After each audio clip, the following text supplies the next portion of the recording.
بسم اللہ الرحمن الرحیم وَإِذَا قِيلَ لَهُمْ لَا تُفْسِدُوا فِي الْأَرْضِ قَالُوا إِنَّمَا نَحْنُ مُصْلِحُونَ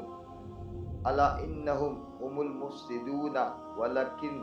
لَا يَشْعُرُونَ۔ اور جو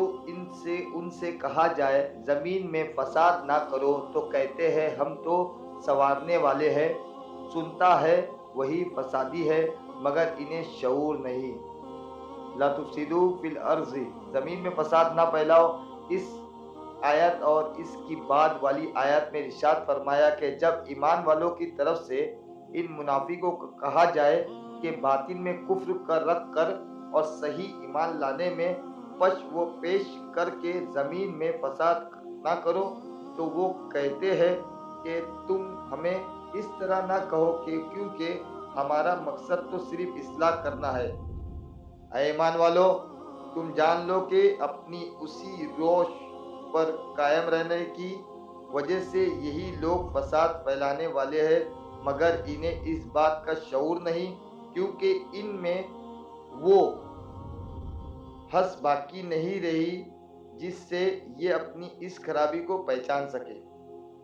منافقوں کے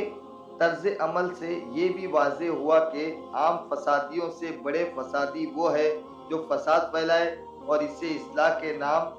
دے۔ ہمارے معاشرے میں ایسے لوگوں کی کمی نہیں جو اصلاح کے نام پر فساد پھیلاتے ہیں اور بدترین کاموں کو اچھے ناموں سے